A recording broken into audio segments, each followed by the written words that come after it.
Karena kalau Ustadz Zulkifli Ali saja yang, mohon maaf nih, analisa beliau itu kalau menurut saya tidak rasional, karena menggambarkan Dajjal itu sebagai sesosok fisik yang memiliki kemampuan luar biasa yang jauh dari rata-rata dari kemampuan manusia. Beliau begitu sangat yakinnya dengan analisa beliau, apakah lagi saya yang sesungguhnya analisa dan apa yang saya paparkan ini lebih rasional, lebih bisa diterima oleh akal sehat. Tentulah saya sangat yakin sekali.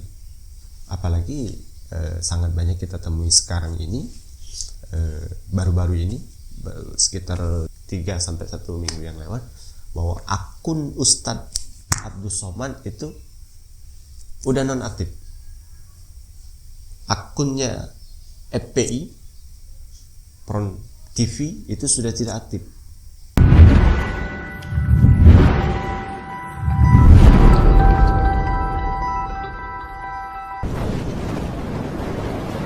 Assalamualaikum warahmatullahi wabarakatuh.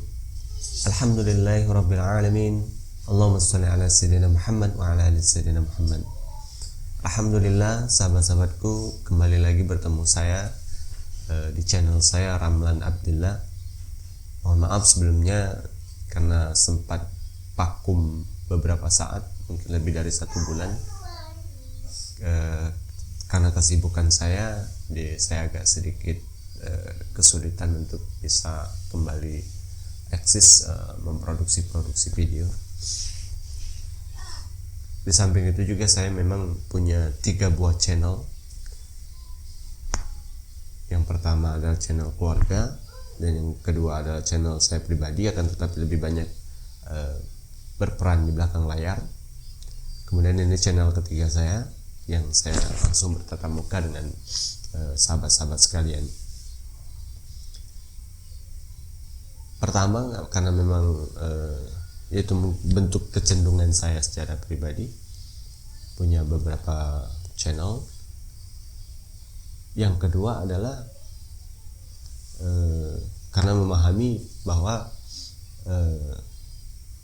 Dajjal itu membunuh manusia itu dengan cara membanet atau mengaktifkan akun-akun yang katakanlah ketika mereka tidak sependapat, ketika mereka tidak terhadap eksistensi sebuah akun tersebut, maka ketika menonaktifkan akun-akun tersebut adalah sebuah bentuk cara Dajjal membunuh manusia.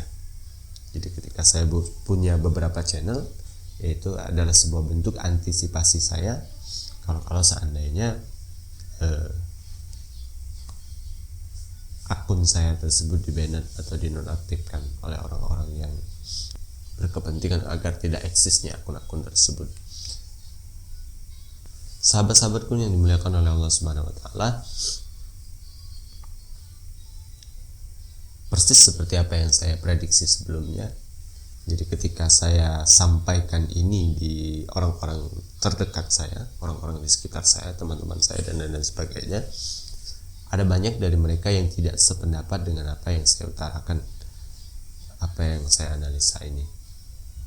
Dan begitupun ketika saya temui ketika video-video ini sudah mulai saya upload ke YouTube. Jadi ada orang yang ikut membalikkan jempol, dalam artian bahwa tidak setuju, tidak sependapat dan lain-lain sebagainya. Jadi sudah saya sangat yakin itu akan saya temui. Tetapi kalau saya ditanya seberapa yakin Anda dengan analisa Anda, maka saya jawab sangat yakin. Karena kenapa? Karena kalau Ustadz Zulkifli Ali saja yang, mohon maaf nih, analisa beliau itu kalau menurut saya tidak rasional, karena menggambarkan Dajjal itu sebagai sesosok fisik yang memiliki kemampuan luar biasa yang jauh dari rata-rata dari kemampuan manusia. Beliau begitu sangat yakinnya dengan analisa beliau, apakah lagi saya yang sesungguhnya analisa dan apa yang saya paparkan ini lebih rasional, lebih bisa diterima oleh akal sehat. Tentulah saya sangat yakin sekali. Apalagi sangat banyak kita temui sekarang ini, baru-baru ini, sekitar 3-1 minggu yang lewat, bahwa akun Ustadz Abdus Somad itu udah nonaktif. Akunnya FPI Front TV itu sudah tidak aktif. Bahkan akun LDF TV saja sekarang ini sedikit diganggu oleh oknum-oknum tertentu, atau bisa jadi memang manajemen dari pemilik media sosial tersebut, atau bisa jadi akunnya Ustadz Dery Sulaiman dan lain-lain sebagainya, akunnya Buya Yahya juga pada saat sekarang ini sudah nonaktif. Nah, akun-akun orang-orang yang sesungguhnya diterima oleh masyarakat banyak, yang dianggap memberikan kontribusi pemikiran yang luar biasa untuk umat Islam, begitu banyak yang di-banned. Artinya apa? Artinya bahwa sesungguhnya itulah salah satu bentuk Dajjal membunuh manusia, seperti yang saya paparkan sebelumnya, seperti yang saya paparkan pada video-video sebelumnya. Saya ingin membacakan sebuah hadis yang diriwayatkan oleh Ibnu Majah, nomor 4067. Ini sebenarnya hadis panjang, tapi saya ingin membacakan pada redaksi pertengahannya saja. Pada saat itu jumlah mereka sangatlah sedikit dan mereka berada di Baitul Maqdis, sedangkan imam mereka adalah seorang laki-laki yang soleh. Ketika pemimpin mereka hendak maju ke hadapan untuk mengimami dalam sholat subuh, tiba-tiba turunlah Isa bin Maryam, maka mundurlah imam mereka ke belakang supaya Isa maju untuk mengimami sholat. Isa lalu meletakkan tangannya di antara dua bahunya pemimpin mereka sambil berkata, "Majulah kamu dan pimpinlah sholat, karena sesungguhnya ia ditegakkan untuk kamu." Akhirnya pemimpin mereka pun mengimami mereka sholat, dan ketika sholat telah usai, Isa berkata, "Bukalah pintu." Mereka pun membukakan pintu. Ternyata di belakangnya Dajjal telah menunggu bersama dengan 70.000 orang Yahudi. Masing-masing dari mereka memiliki pedang terhunus yang terbuat dari emas dan berjubah besar berwarna hijau. Ketika Isa memandang Dajjal, Dajjal pun meleleh hancur sebagaimana garam yang meleleh di dalam air. Kemudian dia lari dan dihadang oleh Isa di pintu timur kota Lud. Kemudian Isa membunuhnya. Maka Allah menjadikan kekalahan terhadap orang-orang Yahudi, di mana tidak ada satu makhluk pun yang diciptakan Allah yang dijadikan perlindungan oleh mereka, melainkan Allah akan menjadikannya berbicara, mulai dari batu, pohon, dinding, dan binatang ternak, kecuali pohon gorgot. Jadi dalam hadis ini nanti pada masanya bahwa akan ketika nanti Isa didefinisikan turun ke muka bumi ini, kemudian ia datang, dan ketika kedatangannya itu Imam Mahdi mundur ke belakang untuk mempersilahkan Nabi Isa mengimami sholat subuh. Akan tetapi Isa alaihissalam tetap memerintahkan kepada Imam Mahdi untuk menjadi imam sholat, karena ia diturunkan untuk itu. Ia diturunkan untuk tetap menjadikan Imam Mahdi sebagai imam umat Islam.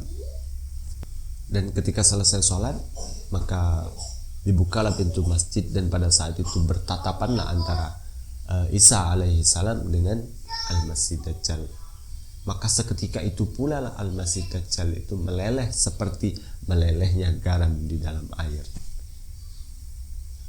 Nah, dengan redaksi seperti itu saya berpikir bahwa kalau seandainya Dajjal itu adalah sesosok fisik layaknya manusia, maka manusia seperti apa, terbuat dari apa, yang ketika bertemu dengan Nabi Isa alaihi salam, ia akan meleleh seperti melelehnya air, melelehnya garam di dalam air. Kalau tidak, Dajjal itu adalah sebuah bentuk simbol kemungkaran, karena kita yakini bersama bahwa adalah kemungkaran, kebohongan, dan lain-lain sebagainya itu akan meleleh, akan hancur ketika bertemu dengan kebaikan, ketika bertemu dengan kebenaran. Dan seperti yang saya sampaikan juga sebelumnya adalah bahwa ketika Al-Quran mendefinisikan Isa alaihi salam itu sebagai Al-Masih, seperti dalam surat An-Nahl, Al-Masihu ibnu Maryam. Jadi Al-Quran membahasakan Isa Al-Masih itu sebagai Al-Masih, dan hadis mendefinisikan Dajjal itu sebagai Al-Masih, membahasakan Dajjal itu sebagai Al-Masih. Nah, dalam pikiran saya bergejolak, mengapa ada dua buah Al-Masih di dalam kehidupan kita. Pergolakan itulah yang akhirnya menuntun saya untuk menemukan bahwa ternyata Al-Masih Dajjal dan Isa Al-Masih itu sesungguhnya adalah ibarat dua buah sisi mata uang yang merupakan satu kesatuan. Oleh karena itu saya mendefinisikan segala sesuatu konten yang kita buat, yang kita produksi, yang kita sebarkan kepada melalui perangkat teknologi yang kita miliki sekarang ini adalah yang muaranya mentauhidkan Allah Subhanahu wa taala, mentauhidkan Tuhan, yaitu Allah Subhanahu wa taala, maka kita sedang memerankan diri sebagai Isa Al-Masih.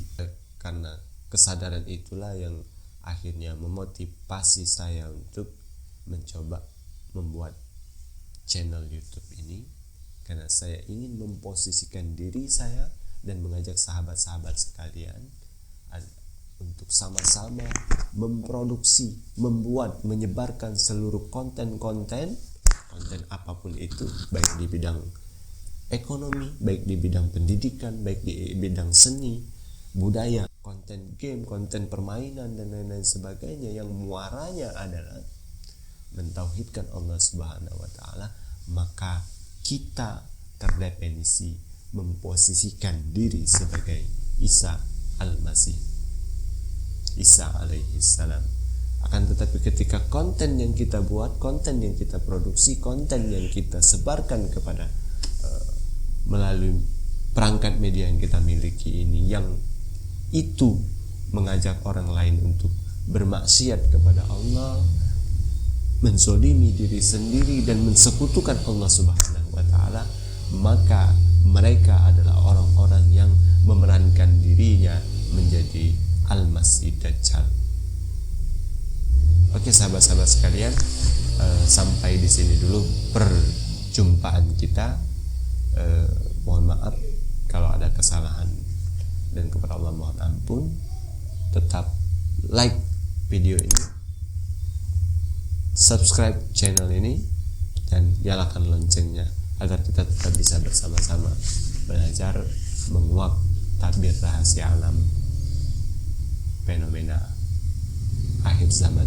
Wassalamualaikum warahmatullahi wabarakatuh.